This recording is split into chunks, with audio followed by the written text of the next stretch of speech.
Hey guys, about time with Michael. I was really excited to tell you I have some Sea-Dwellers which are really important. These models are probably the most important Sea-Dwellers in the whole lineup. I was lucky enough from a dear friend of mine, he's brought them to us to show. They've never been shown before. I'm gonna say it, that they're probably the best conditioned Sea-Dwellers in Australia, if not anywhere.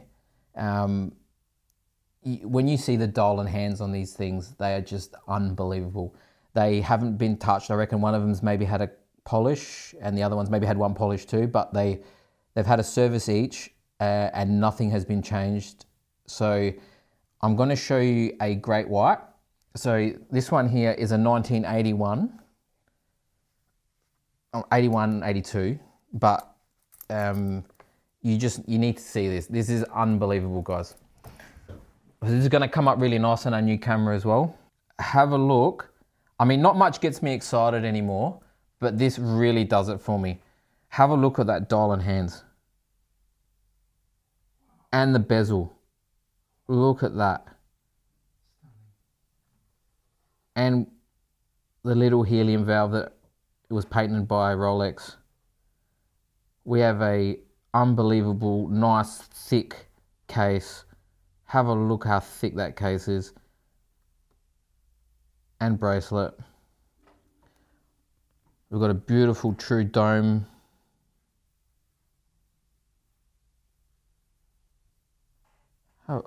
Just look at the condition. Have a look at the case back.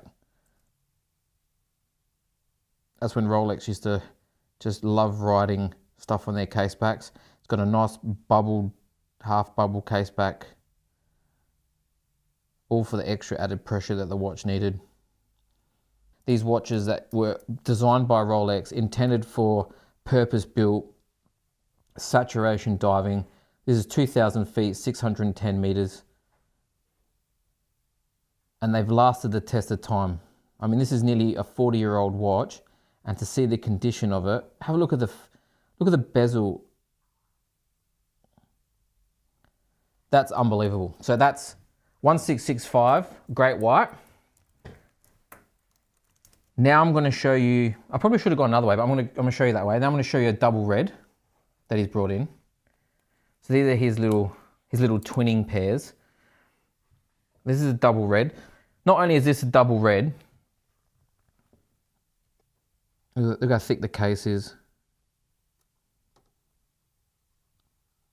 Bezel, dial, hands. Not only is this a double red, guys, this is a Mark III. It's around a 1973 Sea-Dweller, double red Sea-Dweller, and in exceptional condition.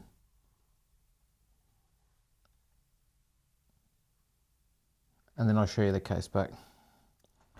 The difference on the case back there. Big Rolex sign across the top. Smaller Rolex patent pending written around. So they're the difference.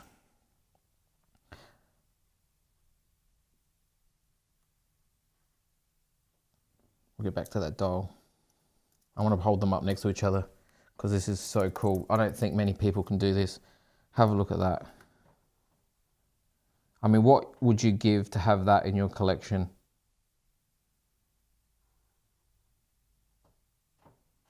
That's history right there.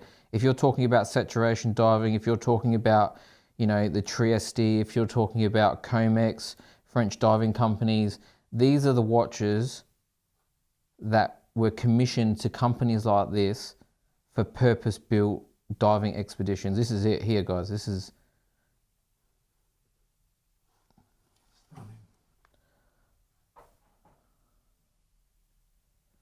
So these are probably the best pair I've seen. They've got, this is a true, I just want to go back with the double red. Have a look at the super dome on that. Look how thick that is.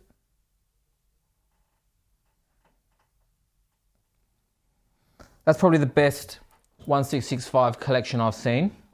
And I'm so lucky to be able to be holding them right now. To have them in the hands, 40mm case, They're equally as thick as each other. The dial and hands are just absolutely phenomenal to look at. Silver date wheels, which, you know, a lot of these things have been replaced. If you see these models, you know, the hands have been replaced by Rolex or someone else.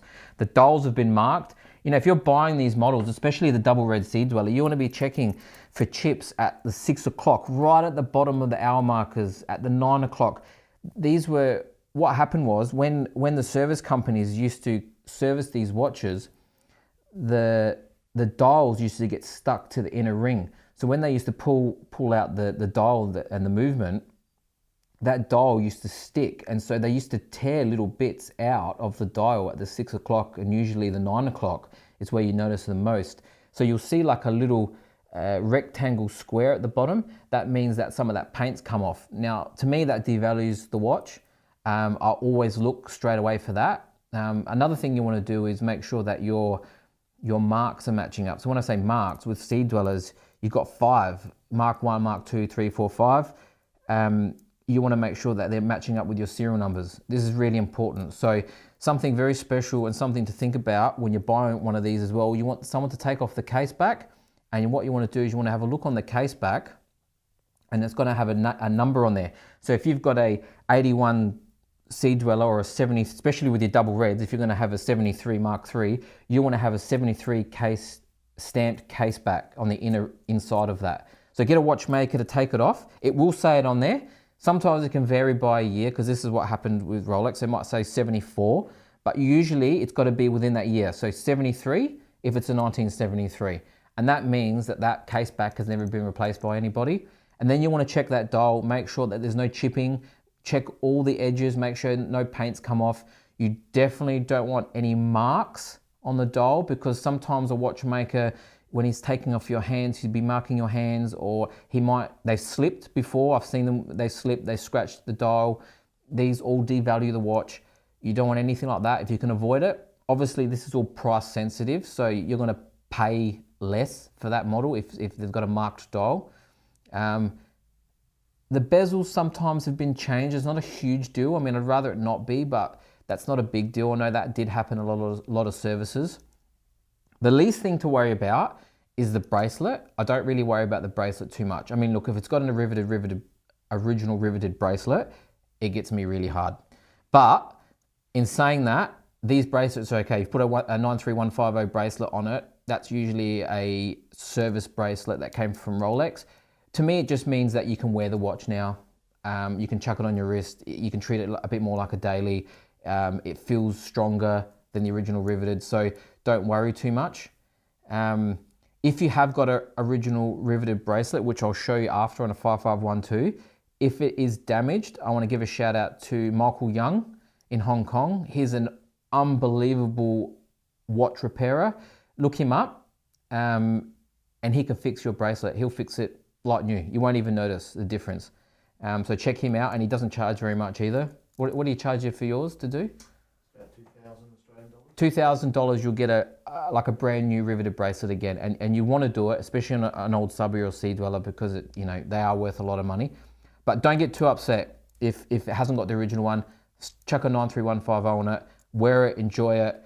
One thing I do recommend putting on, if you can find one, they're really hard, but get a true dome or super dome glass.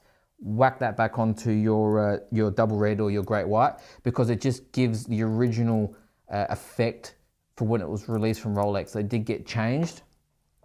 Kent just put one back on his. It looks awesome. So thanks to Ronnie from Vintage Watch Company for sending out that to Kent. Ronnie, it looks fantastic, mate. It looks unbelievable. So thank you for that. But 1665 Sea-Dwellers. If you want a vintage Sea-Dweller, you want something really special, you want to have a great investment, I'll suggest jumping onto Chronos and having a look at them. I don't want to say buy from there. If you can always buy from the original owner, or you can buy from a trusted source, such as the ones I deal with. Look at Ronnie, the Vintage Watch Company, Chris Legala from the Watch Gallery, Shonny at the Watch Gallery, your European Watch Gallery, sorry. These guys are all trustworthy. Go suss them out. But yeah, any questions, hit the comments.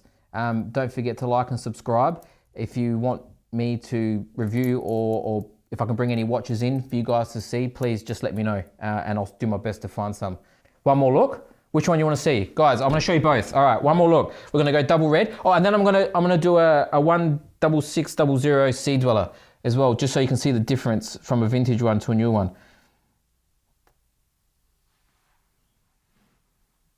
Look at the hour markers. Oh my God, unbelievable. I don't want to swear, but that is an awesome. It's unbelievable. Now I'll show you, go back to the Sea-Dweller, the Great White. Have a look at this. That just, I don't know. Man, that dial, if you could tell me what color do you want to perfect your Sea-Dweller, that's the color. That is it for me right there. Man, that is awesome. Now I'm going to show you a new one. I'm wearing not a new one, but a 2010. So it's a V series. That's the upgrade. Mine's 4,000 feet. Mine's bigger than yours, Mike.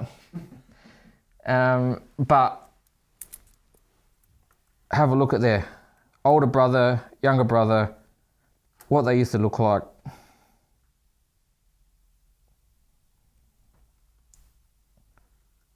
You didn't tell me that is a thick case. Look at it compared to mine. That is spot on.